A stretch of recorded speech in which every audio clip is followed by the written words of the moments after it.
Quero saudar a igreja com a paz do Senhor Jesus. Convidar os irmãos para abrir a sua Bíblia no Evangelho de João, capítulo 6, versículo 37.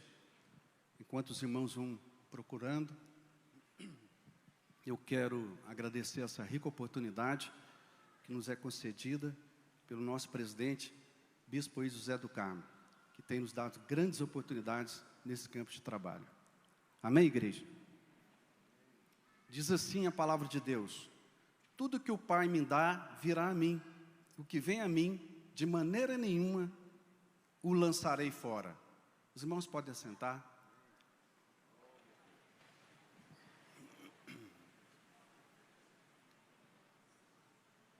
Quando nós analisamos esta verdade dita por Jesus, é motivo de muita alegria na vida de cada um de nós.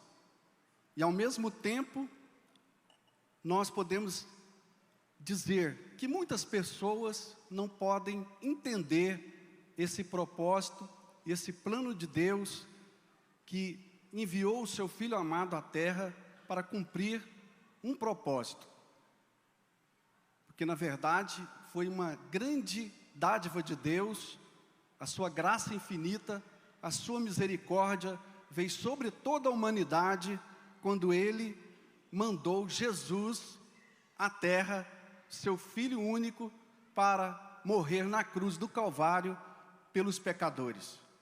E nós estamos incluídos diante desses que foram grandes pecadores, porque a Bíblia diz que todos pecaram e destituídos estão da glória de Deus. Então nós carecíamos de uma dádiva de Deus, do poder de Deus sobre a nossa vida. Quando nós vemos essa passagem do Evangelho de João, na verdade, ela está se falando de salvação. E salvação é um dom da graça de Deus. Não é merecimento. Ninguém pode dizer, eu mereço, eu fiz por merecer. Ninguém tem merecimento algum diante de Deus. Mas Ele, olhando para a humanidade, a sua graça infinita, a sua misericórdia, veio sobre toda a humanidade. Então, nós tivemos aqui o poder de Deus sobre nós através de Jesus. Na verdade, quando Deus criou o homem, Ele criou o homem à sua imagem e semelhança. E Ele queria que o homem estivesse sempre diante dEle, na sua presença. Mas nós sabemos que houve um rompimento da comunhão do homem para com Deus, quando Adão pecou e deixou de cumprir o propósito de Deus, que era não provar do fruto da árvore proibida que Deus havia estabelecido para com ele. E a partir desse momento, os homens passaram a viver em rebelião contra Deus. Quando o pecado entrou na humanidade, entrou na vida do homem, nós passamos a viver em rebelião contra Deus. Porque todos passaram a ter o desejo de cumprir os seus próprios desejos, seus propósitos. Esqueceram de cumprir o direcionamento do Pai e passaram a vivenciar o seu egoísmo próprio, vivendo para si. Então houve um distanciamento do homem diante de Deus. E agora o homem estava condenado à morte. Porque a Bíblia diz que a partir do pecado de Adão, a morte reinou de Adão até Moisés. Não tinha esperança para os homens mais. Nós também estávamos incluídos diante de Deus por conta do pecado de Adão. Porque a Bíblia fala que nós herdamos a natureza adâmica. O pecado está sobre nós. E só tem uma solução para o homem. Só quando ele aceita Jesus como Senhor e Salvador, que ele se livra dessa pecha, que ele se livra dessa mancha, dessa nódoa, que está sobre toda a humanidade. Estávamos destinados à condenação. Porque quando isso aconteceu, quando houve o rompimento entre o homem e Deus, os homens passaram a viver um egoísmo exagerado, orgulho, vaidade, e a depravação moral tomou conta da humanidade. E nós estamos vendo o que está acontecendo na atualidade. Esse egoísmo tem feito guerras, tem trazido sofrimentos. Esse orgulho, essa vaidade de querer ser melhor que o seu irmão, tem trazido sofrimento por toda a terra. E a depravação moral, ela chegou a níveis de Sodoma e Gomorra. Existem pregadores, até estudiosos, que dizem que hoje está pior do que Sodoma e Gomorra, porque a depravação moral tomou conta da humanidade. Quando Deus olhou para a humanidade e viu tudo isso, egoísmo exagerado, orgulho, vaidade, depravação moral, só restava uma coisa: condenar o mundo. O mundo deveria ser condenado, porque o mundo estava atraído por Satanás. Satanás havia feito a cabeça da humanidade, e fazendo a cabeça da humanidade, ele trouxe o quê? Rebelião contra o Pai. Mas Deus não fez nada disso. Ele poderia condenar a humanidade, estar todos condenados à morte, não ter esperança mais para mim nem para você. Mas lá em João 3,16 diz assim: porque Deus amou o mundo de tal maneira que mandou o seu Filho único, o seu Filho unigênito, para que todo aquele que nele crê não pereça, mas tenha a vida eterna. Deus teve misericórdia de nós, a misericórdia de Deus nos alcançou, a redenção veio através de Cristo. Quando Jesus desce à terra, ele deixa de lado todo o seu reinado, toda a sua glória, e agora ele se faz homem, e ele começa a andar sobre a terra, e ele sofre, padece todos os males que um ser humano pode passar. Ele tem dor, ele tem sofrimento, ele tem sede, ele tem fome. Então ele sabe tudo que nós passamos, tudo que nós vivenciamos no nosso dia a dia. Era esse o propósito do Pai, que o Filho experimentasse toda a dor da humanidade. E agora Jesus está andando sobre a terra, e ele tem um propósito. O propósito de Jesus é ir à cruz. A cruz era a única oportunidade da humanidade. A cruz era a única oportunidade minha e sua. E Satanás, lá em Mateus 4, ele faz de tudo para que o Senhor Jesus não cumpra o propósito do Pai, para que ele não vá à cruz. Satanás sabia uma coisa: se Jesus for à cruz, é a minha perdição. Eu não posso permitir que ele vá à cruz. E então ele começa a oferecer todos os reinos que a terra pode dar a um homem, todas as vantagens que um ser humano pode gozar na terra. Mas Jesus está focado: eu vim para cumprir um propósito. E o propósito era que ele se tornasse o Cordeiro Imaculado. O Cordeiro Imaculado queria verter o seu sangue. Não era como na lei, que se usava um cordeiro, mas o pecado era coberto, mas ele continuava existindo. O homem não estava livre do pecado, era apenas coberto. Mas Jesus agora veio para uma redenção definitiva. Nós iremos agora experimentar uma redenção total, minha e sua. Então, quando Jesus enfrenta e decide ir à cruz, cruz significava o local aonde eram colocados os piores homens da sociedade. A cruz eram colocados ladrões, os homicidas, estrupadores e as piores espécies de bandidos da época eram colocados na cruz. Mas Jesus não era ladrão, Jesus não era homicida, Jesus não tinha nenhuma culpa, nenhum pecado sobre ele. Mas agora ele está se fazendo pecador por mim. Agora ele está subindo a cruz, porque ali o ladrão vai ter oportunidade de se regenerar. O homicida vai ter oportunidade de se regenerar.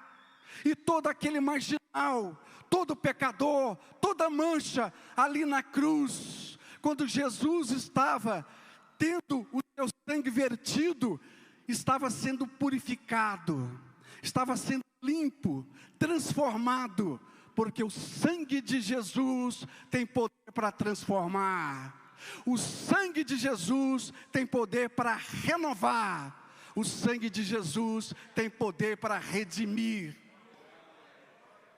E nós fomos redimidos pelo poder do sangue de Jesus. Muitas pessoas brincam, zombam, não sabem o que estão falando, quando brincam com o poder do sangue de Jesus. O sangue de Jesus tem poder para te transformar. O sangue de Jesus tem poder para te renovar. O sangue de Jesus tem poder para mudar a história da humanidade. Então agora o homem estava redimido. Cristo nos redimiu da culpa do pecado. Ali na cruz nós estávamos totalmente redimidos. Fomos resgatados. Fomos transformados. Toda a culpa que estava sobre mim, sobre você, estava agora aniquilada pelo poder da cruz, pelo poder de Jesus. Nós fomos justificados, mesmo não merecendo, nós fomos justificados, transformados, renovados. E agora você pode erguer a cabeça e dizer: eu sou transformado, eu sou renovado, eu sou salvo, porque Jesus me redimiu. O plano da redenção proporcionou a ressurreição e a remissão dos pecados. E agora eu tenho os privilégios da redenção. Qual que é o privilégio da redenção? Vida eterna. Eu não vou experimentar mais a morte. Assim como Jesus ressuscitou, aquele que nele crê, aquele que confessa Ele como Senhor e Salvador, vai ressuscitar um dia, vai estar com o Senhor na glória. Nós temos agora a esperança, porque a morte não vai mais me alcançar, e não vai te alcançar. Em Cristo Jesus, você não vai morrer mais, porque você tem uma promessa, estar na vida eterna, no reino de Deus, glorificando ao Senhor, porque você foi comprado, e o seu preço não foi ouro, o seu preço não foi prata, não foi privilégio, não foi dinheiro algum, não foi nada disso. Sangue de Jesus te purificou, o sangue de Jesus te renovou, o sangue de Jesus te remiu. E agora, tudo isso trouxe-nos uma certeza: os meus pecados foram apagados. Eu não preciso mais ficar me remoendo todo dia por algo que fiz no passado. Porque a partir do momento que eu confesso Jesus, que eu me ajoelho diante dele e confesso o meu pecado, o sangue de Jesus tem poder para te purificar, para te renovar. Nós somos libertos de uma vez por todas. O pecado não foi coberto apenas. Você foi liberto de uma vez por todas, porque foi um sacrifício real e verdadeiro e para sempre. Não há mais necessidade de sacrifício de cordeiro, não há mais necessidade de cumprir necessidade de cumprir a lei, porque Jesus cumpriu tudo por nós.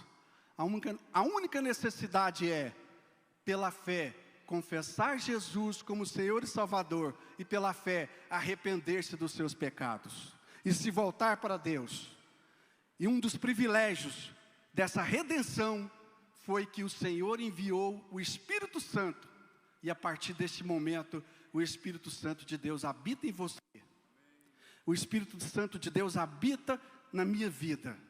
E nós temos forças agora para rejeitar as obras do mal, porque o Espírito Santo foi enviado para estar com você. Você pode olhar e dizer: o meu corpo agora é templo do Espírito Santo. O Espírito Santo de Deus habita em mim. E agora, pela força do Espírito Santo, eu posso me desviar do mal. Eu posso rejeitar o pecado. Eu posso andar na direção de Deus. Porque o homem de si mesmo, ele não tem condições nenhuma de fazer o bem.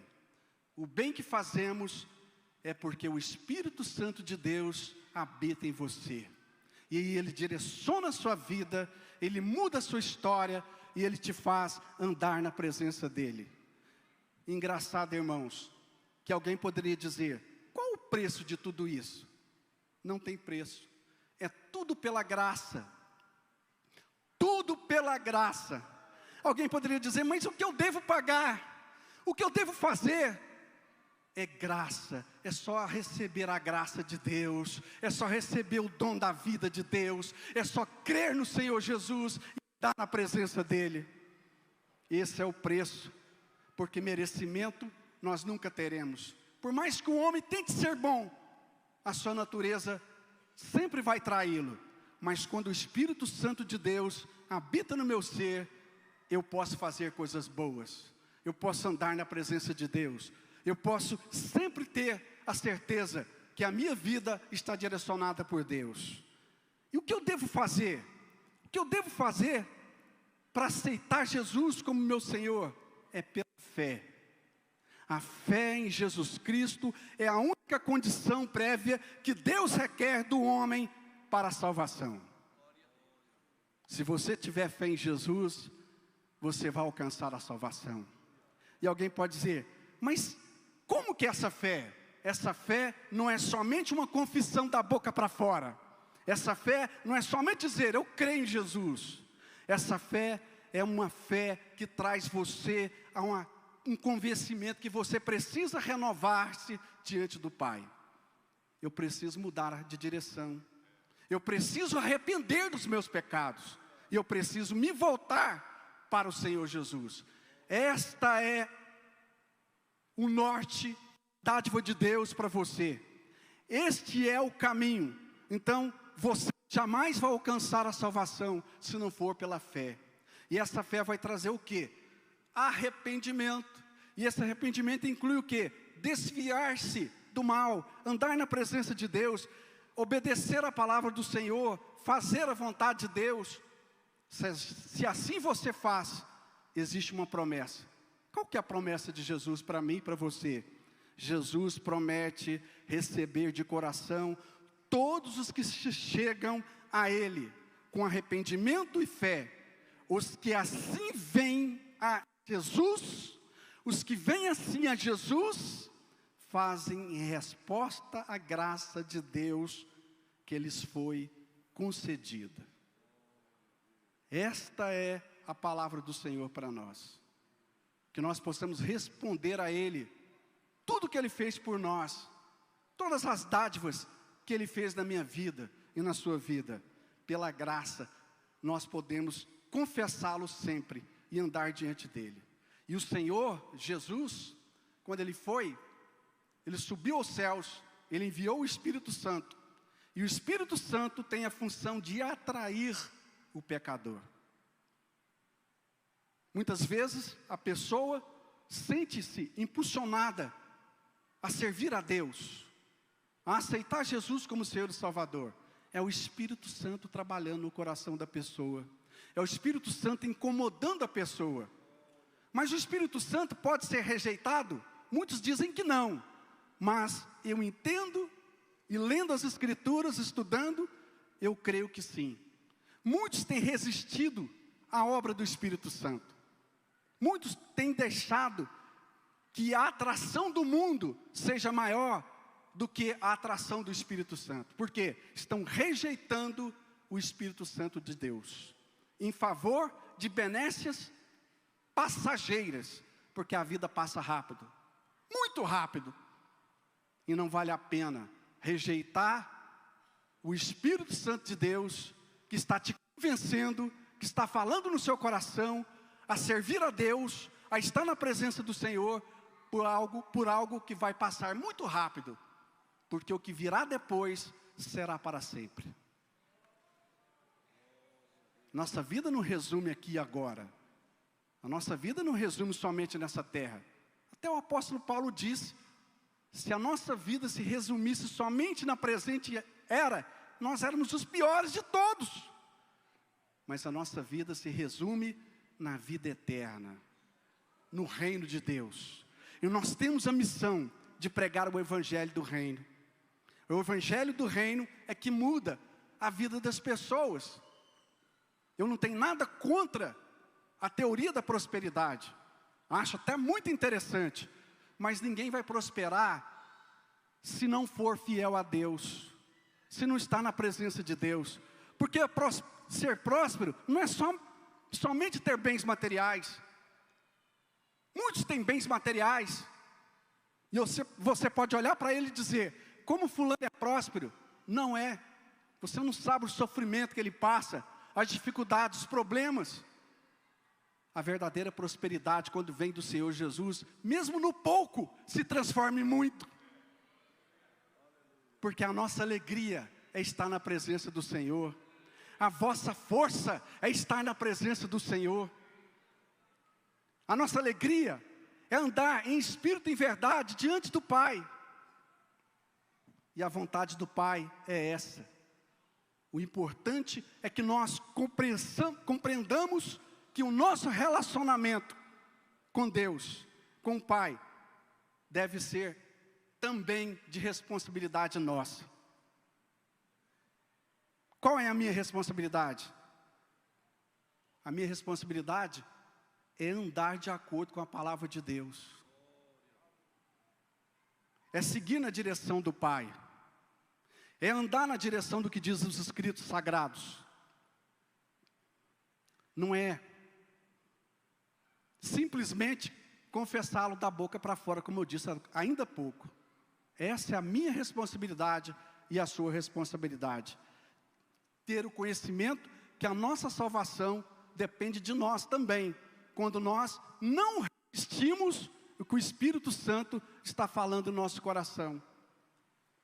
E crer no Senhor Jesus é aplicar o amor de Cristo na nossa vida. Constantemente.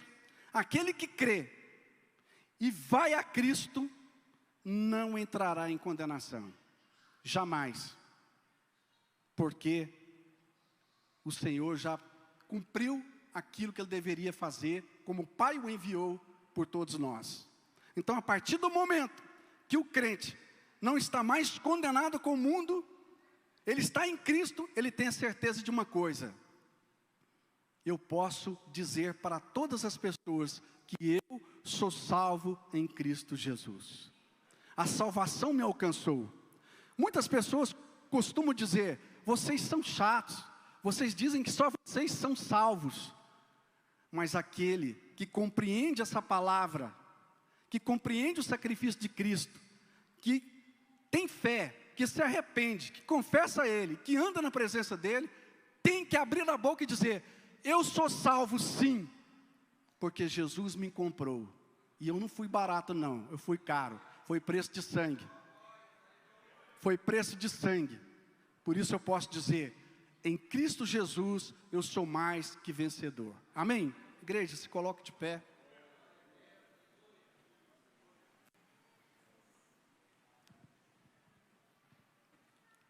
Aqui, na carta de 2 Timóteo, no capítulo 2, no versículo 19, na parte A, está dizendo que, antes, eu vou dizer o seguinte, fala o seguinte, que o firme fundamento de Deus permanece inabalável, selado com esta inscrição, que está aqui em 2 Timóteo 2,19a. O Senhor conhece quem lhe pertence.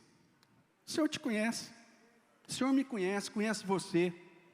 Aí você pode dizer, o Senhor me conhece, mesmo assim, Ele morreu por mim. Mesmo sendo um pecador, falho, mesmo eu tendo feito tantas coisas que desagradam a Deus, mas o grande amor do Pai, o grande amor de Deus, é quando você olha para uma situação dessa, e você vê que alguém te ama, mesmo sabendo os seus defeitos. É muito fácil dizer que te ama, se você tem boas virtudes, mas quando você tem defeitos tremendos, uma pessoa dizer eu te amo, é difícil. Mas Jesus te ama mesmo com seus defeitos. Independente dos seus problemas, independente dos seus defeitos, Jesus te ama mesmo assim. Quando alguém nos ama, mesmo sabendo que nós não fazemos a sua vontade, que nós lutamos para sempre estar saindo da presença de Deus, tentando dar vazão à carne, é um amor incondicional. A igreja é muito amada por Jesus. É um amor muito grande, grandioso. Quando alguém se entrega ao Senhor Jesus, ele recebe esse amor, amor incondicional. E outra coisa, recebe paciência de Deus para você ir crescendo gradativamente na presença dEle. Alguém vai dizer, não, mas eu não posso ir agora, porque eu estou assim, a minha situação está complicada. Jesus vai crescendo com você gradativamente, vai te soltando, vai te caminhando, vai segurando as suas mãos, vai andando com você. Você não precisa pensar, não, eu só vou aceitar Jesus, eu só vou lá na frente, o dia que eu parar disso, parar daquilo. Não! Venha do jeito que está, e Jesus vai mudar a sua história.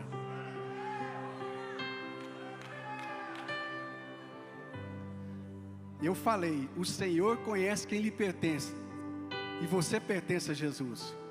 Você pertence a Jesus. E Ele é generoso, Ele quer te receber. Jesus está de braços abertos para te receber. E Ele tem uma promessa: eu vou transformar a sua vida. Você não vai ser mais o mesmo homem, não vai ser mais a mesma mulher, porque a minha graça te alcançou. E você, quando você sentir do Espírito Santo, o Espírito Santo dizendo, vai! Aceita Jesus como seu Senhor e Salvador. Não rejeite. Não rejeite o Espírito Santo. Venha, porque Jesus quer te salvar. Cadê a primeira alma para o Senhor?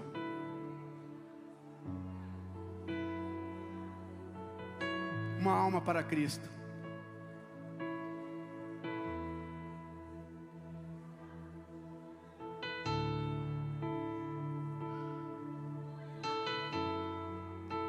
Eu sei que muitas pessoas tentam resistir, mas não resista, venha. Eu me lembro uma vez, eu estava num culto, foi feito o apelo, eu queria ir lá na frente, mas eu resisti. Mas eu fui privilegiado, porque Deus me deu outra oportunidade. Mas nem sempre nós temos outra oportunidade. A oportunidade é hoje, aqui e agora. Uma vez eu vi um pregador dizer o seguinte: um senhor bem idoso, com a Bíblia na mão, atravessando uma praça, viu dois jovens assentados, e ele chegou lá, pregou o evangelho para eles, e chamou, e fez o convite para eles: aceita Jesus como Senhor e Salvador. E aqueles dois jovens disseram para aquele velhinho: o dia que nós estivermos da sua idade, nós vamos aceitar Jesus como Senhor e Salvador. Quando eles foram atravessar a rua, eles foram atropelados. Não houve outra oportunidade. Nem todo mundo tem o privilégio de vida longa. Alguém para Jesus? Uma alma para o Senhor? Se não tem, eu creio que Deus possa te dar uma nova oportunidade. Eu oro a Deus para que Ele te dê a oportunidade. Está vindo um lá. Vamos esperar. Creio que tem mais gente. Mais um ali.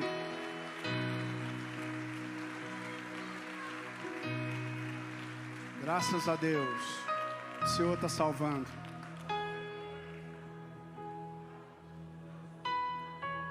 Glória a Deus. Esperar a irmã chegar. Enquanto a irmã caminha para a nossa direção aqui, para que nós possamos orar por ela. Mais alguém que nos visita, que ainda não fez esse compromisso com o Senhor. Mais um aqui. Graças a Deus.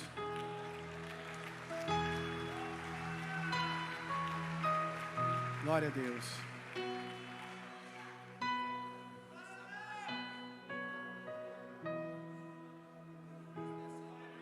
Amém. Vamos esperar. Deus está salvando. Tem tempo, estamos com tempo. Glória a Deus.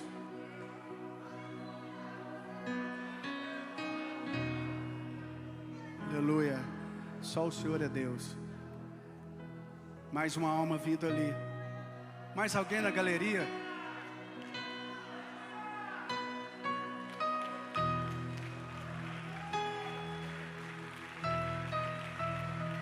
Mais uma alma ali.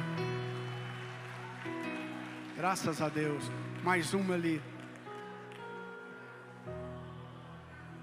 Graças a Deus que o Espírito Santo está fazendo a obra.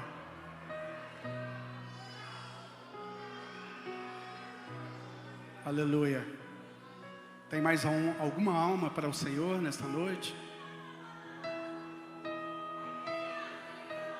Podemos orar? Estenda suas mãos para cá. Vamos orar por esses irmãos que estão aceitando Jesus como Senhor e Salvador. Estão tomando a melhor atitude da vida deles no dia de hoje. Oremos. Senhor nosso Deus e Pai, aqui nós apresentamos estas almas que ouviram Tua palavra, que o Espírito Santo trouxe a elas o desejo de te servir, de estar na Tua presença. Que o Senhor possa escrever o nome deles no livro da vida. Que o Senhor possa dar a eles força nessa caminhada. Que o Senhor possa direcionar a vida deles. E em nome de Jesus, que o Senhor possa repreender toda a obra do adversário contra eles. Que o Senhor dê um presente especial para eles nessa noite. Assim eu oro, crendo na vitória, no nome de Jesus, no nome de Jesus. Amém? Agradeço a oportunidade, em nome de Jesus.